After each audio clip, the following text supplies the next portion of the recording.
नमस्कार साथियों, मेरा नाम है राय सिंह तंदोरी और मैं रुद्रप्रयाग डिस्ट्रिक्ट के कालीमठ घाटी के अंतिम गांव चौमासी से हूं।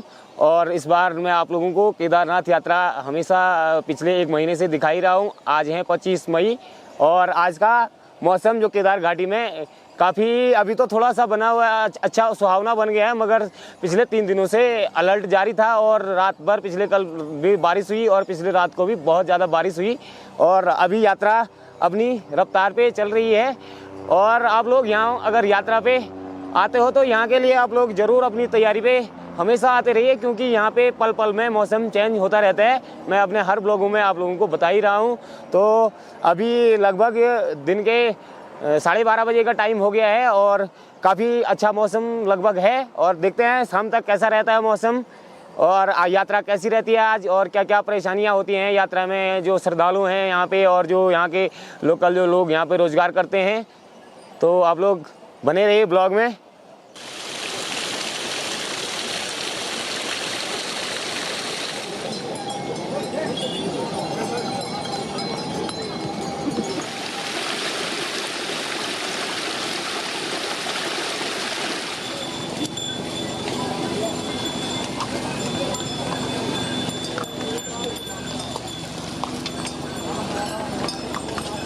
हमारे बीच में पहुंचे हुए हैं, हरिद्वार से चल रहे हैं 4 धाम पैदल यात्रा पे संदीप गुसाई जी और रूरल टेल्स यूट्यूब चैनल है इनका और मीडिया में भी काफ़ी पहले सभी बहुत सारे चैनलों में काम किया और यहाँ तक पहुँचे हुए हैं।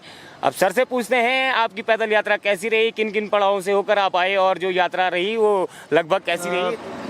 जब हम लोग पिछले साल, आपको याद है, हम आपके गांव से मंदिर गए थे, जंगल के रास्ते से होते थे। जी जी जी। और मुझे लगता है कि कितना अच्छा अनुभव था जी सर। तो मैं कई सालों से सोच रहा था कि मैं 4 धाम पैदल यात्रा करूं, लेकिन छोटी छोटी यात्राएं की थी मैंने। जैसे हमने नंदा देवी देवरा यात्रा की थी, हमने पिछले साल ऊखीमठ से केदारनाथ यात्रा की थी, लेकिन एक लंबा जिसमें सब कुछ कंक्लूड हो, हमारा कल्चर, फूड, जो हमारी चुनौतियाँ हैं पर्यावरण पे, जो लोकल हमारा इकोनॉमी है, रोज़गार की क्या अवसर है, हमारी जो पर्यटन की स्थिति किस तरह जा रही है, किस तरह से एक कॉटेज और लॉज की जो संस्कृति है वो किस तरह बढ़ रही है, कितना एनवायरनमेंट को नुकसान पहुंच रहा है, ये सब जो मुद्दे हैं उनको कंक्लूड करने के लिए मैं पहुंचा था हरिद्वार को 10 अप्रैल को।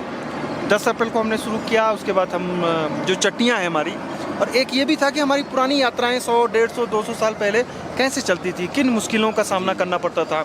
अब आप यकीन मानिए कि पहले इन्हीं चट्टियों से, जो रामबाड़ा चट्टी थी जो ख़त्म हो गई अब, उस चट्टी पे लोग आते थे और उसके बाद फिर वो गरुड़ चट्टी सामने दिख रही है, गरुड़ चट्टी में जाते थे, फिर दर्शन करते थे और वापस वो रामबाड़ा आते थे। रुकते नहीं थे रात को। 100 साल पहले धीरे धीरे लोगों की छानियाँ वहाँ बनने लग गई, तीर्थ पुरोहित उनको पूजा पाठ करा के फिर वापस आ जाते थे और अपने गाँवों में रुकवाते थे या चट्टियों के आसपास। लेकिन और उस समय यात्री चलता था 10, 12, 15 किलोमीटर एक दिन में। रात को खुद अपने लिए खाना बनाता था आस पास लेके, वो चाहे काली कमली की तरफ से उनको सदावर्त मिलता रहा हो, ये लोकल गांव वाले उनको आटा, दाल, चावल, सब्जी, लकड़ी देते हों। तो ये अब यात्री जो है उसके लिए खाना बनाने की टेंशन तो नहीं है, खैर वो अपने साथ आता है। उसके लिए यहाँ पर छोटे छोटे ढाबे हैं, होटल है, रेस्टोरेंट हैं, वो खाता है, आगे बढ़ता है। भाव वही है मेरे हिसाब से।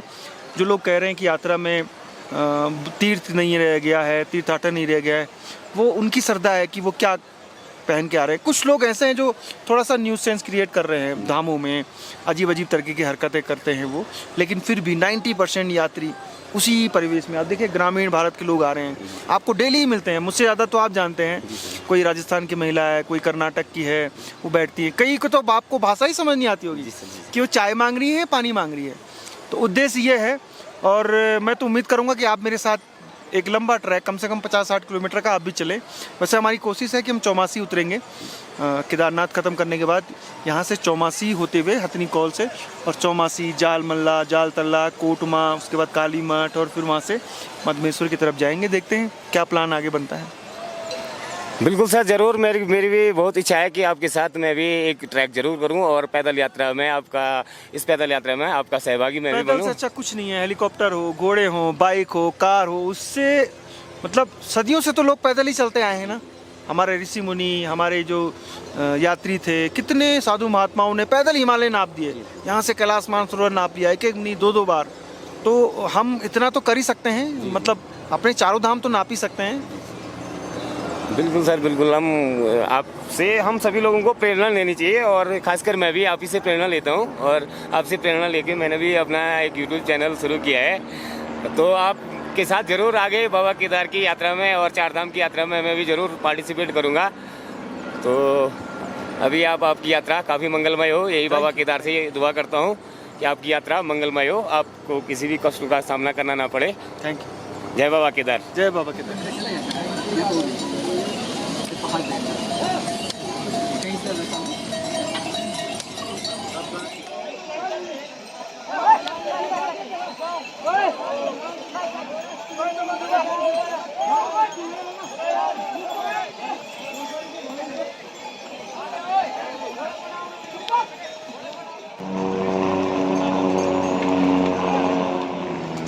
केदार घाटी में फिर से हेलीकॉप्टरों का जो शोर शराबा और देर शाम तक जारी।